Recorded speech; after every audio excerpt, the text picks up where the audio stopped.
As I've stated before, Disney's Doug was pretty much the Doug that I grew up with. It was no doubt that I did catch Doug much later in my childhood, at about 8 years old when I was in San Francisco, and my opinions of the show are still pretty strong, and it was no wonder why this was a trendsetter for a lot of the slice of life cartoons that really set the mark. Like, it inspired the likes of Hey Arnold, As Told by Ginger, The Wild Thornberrys, Recess, The Weekenders, Pepper Ann, The Proud Family, and The Amazing World of Gumball.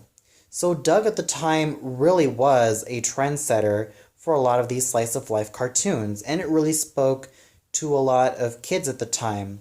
It wasn't until 2 years after Nickelodeon Doug's finale, which was on January 2, 1994, and I have to say that this was also one of those shows that really did have a really good finale.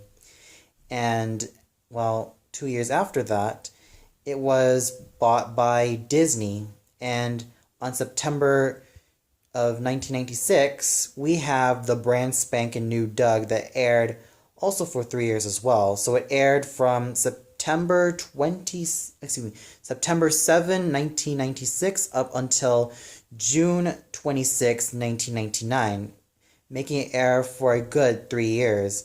And as always, this was based on the show by Jim Jenkins, but it also had some different voice actors involved, and it was also, well, composed by Fred Newman as well. So, like I said before, this was the Doug that I grew up with, and even though I only had like faint memories, I mean, it was still a pretty okay show. So, let's start off with the story. Now, this is a continuation of the Nickelodeon Doug, and while this was definitely a good continuation as well, there were some problems that I've had with the story. Like, for example, Roger Klotz immediately becoming rich. Now, in the original Doug, he was basically coming from a very poor family and, well, had to really live a really hard life. But here, he ends up very rich and his hair slicked back. And it makes me kind of scratch my head and think to myself, okay, that was interesting, but at at best it was very jarring to see that type of change because we almost don't know how Roger and his family ended up getting rich. How did they do that? We'll never know.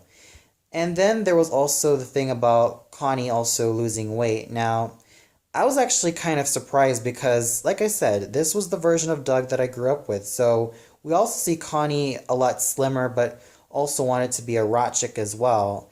And with the original Connie, she was basically a very sweet girl.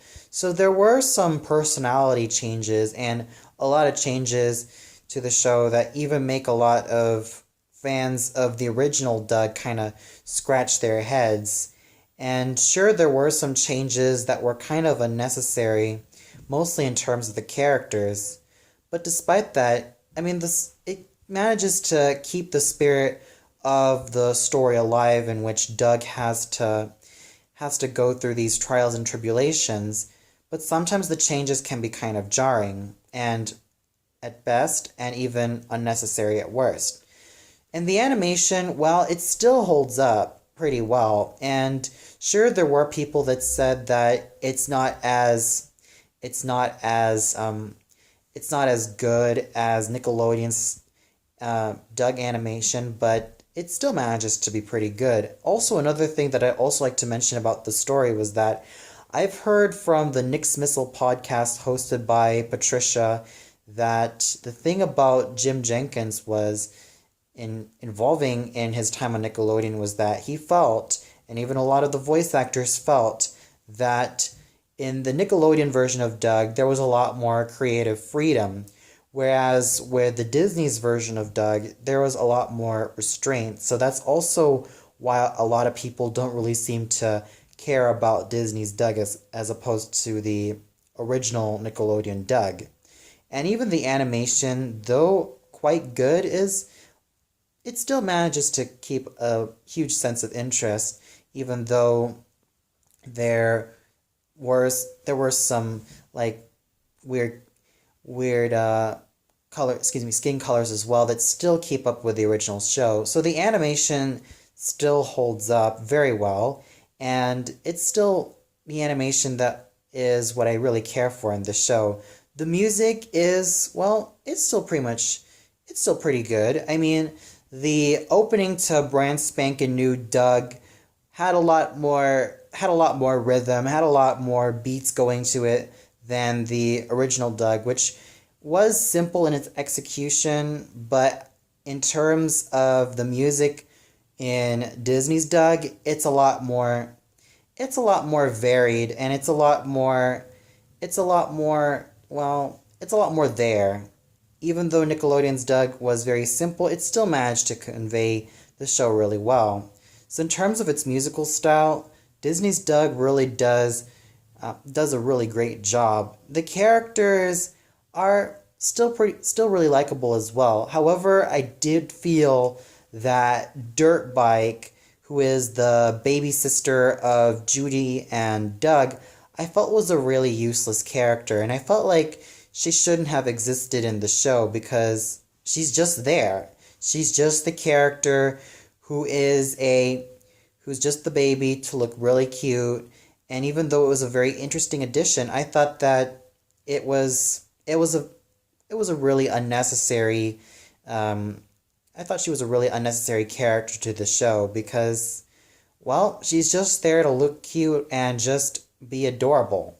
That's pretty much it. Sure, Porkchop still keeps his classical charm and even the charm that really makes him very lovable as a character. And with Doug, his crush on Patty is even more there in this show and even a lot more evident. And, well, it's still the characters are still quite charming, even though there were characters that felt unnecessary in the show's run.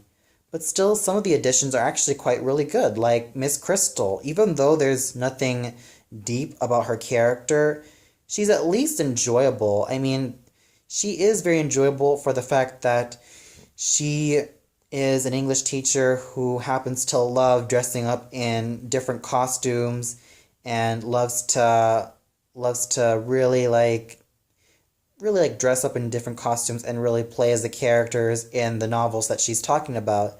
She's a very good addition, but I don't really find her character really deep or meaningful. Connie's personality did kind of take a change. Like in the Nickelodeon version, she was a lot nicer, but here she's a lot more daring and adventurous. So sometimes the character changes in Doug or in Disney's Doug can be kind of jarring, but well, if you've seen this version only, then I'd say that it's pretty much good and all that. And well, I've seen also the Nickelodeon Doug, so the character changes, like I've said, were jarring at best and unnecessary at worst. Now, what's also worth mentioning was that Billy West did not go back to voice Doug and Roger respectively. Instead, they were voiced by Tom McHugh and Chris Phillips.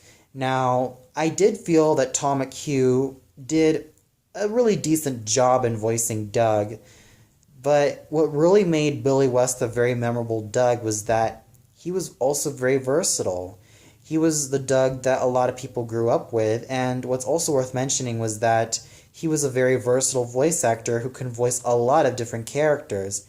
The fact that he can switch from voicing roles like Doug to roles like Roger Klotz is a true testament of just how versatile a voice actor Billy West really is. And Chris Phillips does a pretty okay job voicing Roger Klotz. So the voice acting, especially for the main hero and the main antagonist, I thought was okay. They still managed to keep around a lot of the voice actors that were from Nickelodeon and have found themselves transported here.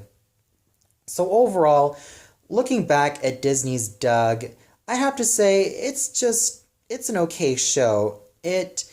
It's nothing special, nor is it anything that's really excellent. And yeah, it did help continue the show a little bit more, but sometimes there were changes that were kind of unnecessary and almost felt really jarring. So with that, I give this show a 3 out of 5 stars. It's okay. I mean, you're not gonna you're not gonna like bash your head consistently after you've watched the show. Oh, sure, there are people that feel strongly against the show because of the fact that it took a lot of changes and all that, and it felt like it didn't have the same charm that Nickelodeon's Doug had, in which its charm mostly relied on the simplicity of the show, whereas with this charm, it mostly relied on the musical styles being used. But still, despite that, I'd have to say that Disney's Doug is mostly an okay show. It's not the best show that I've ever seen. It's not the worst show that I've ever seen as well. It's mainly an okay slice of life comedy and cartoon that really does have something pretty genuine as well. And it's still something that was still pretty good and still something that is quite enjoyable from time to time. And while the thing is, you can't even find a lot of the episodes on YouTube. You can only find the opening, and that's pretty much it. Still, Disney's Doug is an okay show that you can watch from time to time. It's not the best thing, nor is it the worst thing. It's just okay. Well, that's all for now. Be sure to tune in later, in which I talk about my top 25 favorite Doug episodes. So until then, see you later, everybody.